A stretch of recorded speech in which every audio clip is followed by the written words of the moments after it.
what really sucks these days? Movies. They have really, really gone downhill. It is so rare that a good movie comes out, in theaters. The last one I saw, I think, was Dune. I thought was pretty good. Now, that is based off an incredibly famous sci-fi novel, and there's a great story behind it. And so, if you just stay true to the story, you probably will end up with a pretty good movie. Now, also, the director did a great job in all these things, but for the most part, movies today suck. They're shitty and not enjoyable. They do not give you a sense of catharsis when you're done with them, which is like this buildup of emotion and then a release of emotion. None of that. They're crappy. Now, why do I bring this up? Recently, with a buddy of mine, this was a couple weeks ago before I was married, I watched 2 movies that I want to bring to your attention that were so good. The first of which was The Predator with Arnold Schwarzenegger. And what an amazing movie that was. The character development was great. The story was great. The build-up to the scenes was amazing. Was it like the height of cinematography? No. Were the special effects like mind-boggling? No. Was the acting even amazing? Like out of this world great? I mean, it's Arnold. He's okay. No, it wasn't. It really wasn't. So why was it so freaking enjoyable to watch? It got me thinking. It did. And then, a couple weeks later, right before the wedding, I decided to watch Alien with that buddy.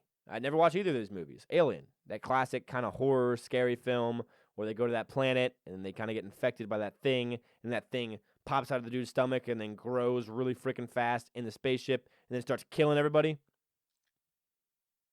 It was like a thriller alien movie. So good. So freaking good.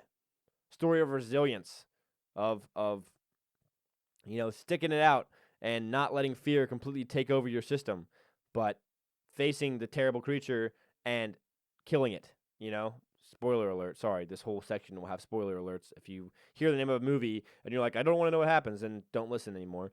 But those 2 movies from the 80s, oh, throwbacks, man. And the special effects were not amazing, but the story was good. And that is what I have come to recognize, that all great movies have great stories behind them.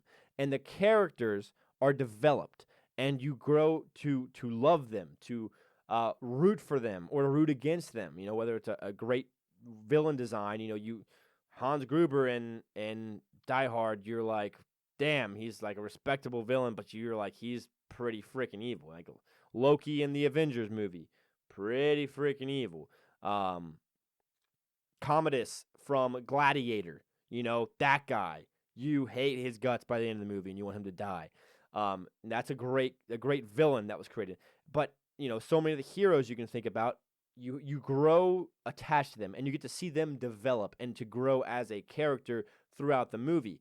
And that is not existent in so many of the movies today. I'm just trying to wrap my head around this because we focus so much on the visual nowadays. Like the special effects and the craziness of like, oh, how good can we make this explosion look, or this lightsaber going through someone look, And like if you go and look back at Star Wars, like the original, the good ones, like the first three, which is actually 4, 5, and 6. But if you go look at 4, 5, and 6, the special effects were nothing crazy. Like you could go back and be like, well, that looks like shit. But you don't really notice the special effects. Do you know why? Because you're so engrossed in the story. You're so engrossed in what's happening, all the different subplots and how things are going about. And that gets you excited for the rest of the movie. It does.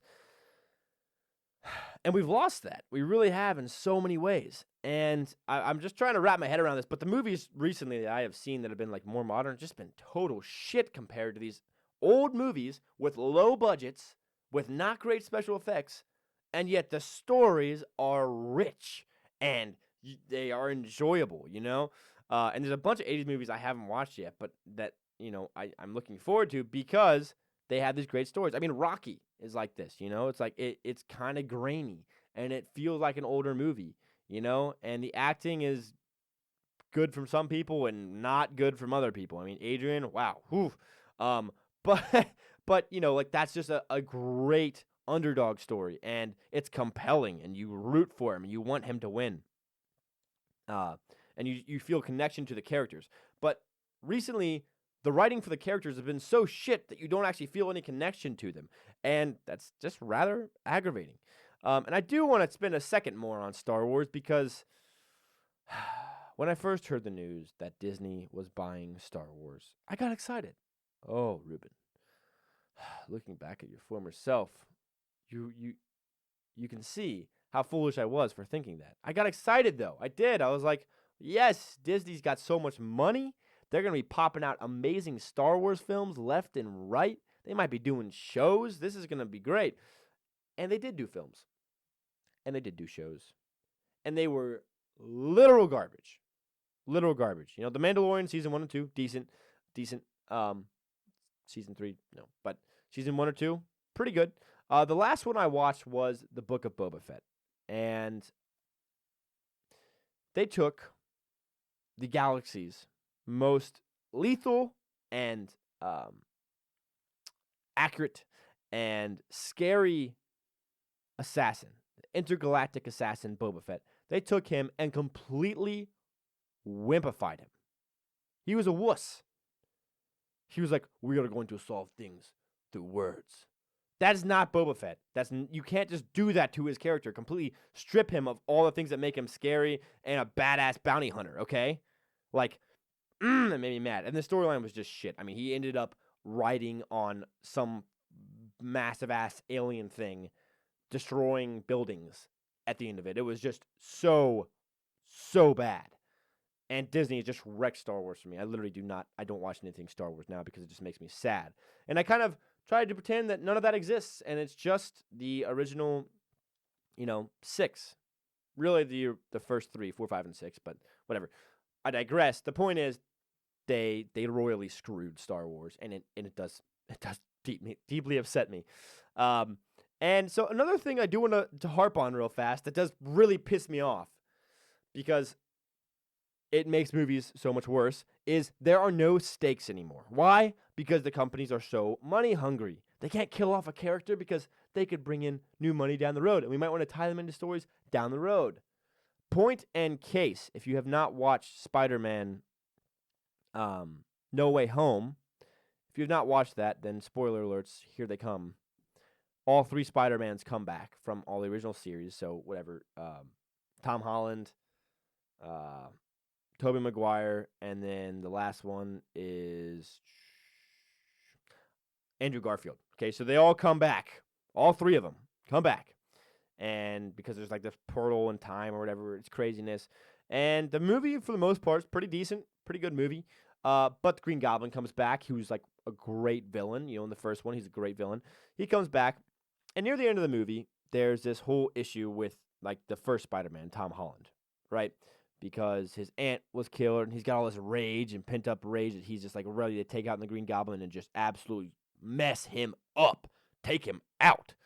And he's finally got the Green Goblin on the ground. He's about to go kill him.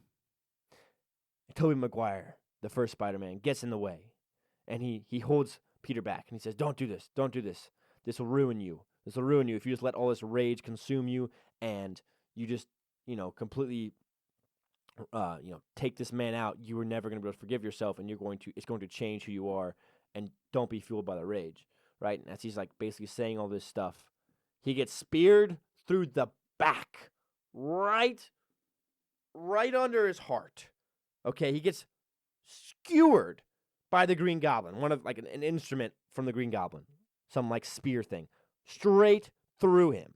Like, that's it. You're done. It's over. It's over. And it's a meaningful moment because like all of a sudden that Spider-Man gave his life to make sure that the first one didn't ruin his. Tobey Maguire gave his life so that Tom Holland didn't ruin his. That's a powerful moment. I was like, wow, they actually took a risk there. They actually had stakes. The stakes were Tobey Maguire is going to die. in this movie. Now that was like, that's bold, that's ballsy. I like that. I really like that. And I was like, man, this movie is actually going to be pretty good. And then they take care of the Green Goblin. They get all the other villains like put away. Tobey Maguire stands up and he's like, "Oh, that really hurts." And Andrew Garfield like holds him over his shoulder and he's like, "You're in a lot of pain, aren't you?" And the guy's like, and Tobey Maguire's like, "Yeah, I am." And he just like jokes it off, and it's like, mother trucker, no, you just got skewered through the back. Like, there's no way that you live. And this is what is wrong with modern cinema, is that we have no stakes with our characters. No one gets killed off anymore because that would erase potential money-making opportunities from these mindless, bereft companies who don't have any new storylines. Like, everything is a piggyback these days. Everything is just, oh, let's bring in a cameo. That'll make things great. Like, let's bring in one of these super freaking old characters from the past that, just, oh, let's just throw him in there because then that'll really get the fan base excited. No, you can't cameo out shitty stories.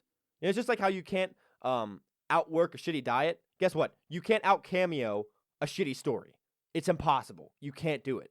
You can't just throw Harrison Ford in there and expect me to be like, oh, this is such a great movie now. No, man. No. You actually have to have a great, compelling story to go along with it, or I'm not going to enjoy it.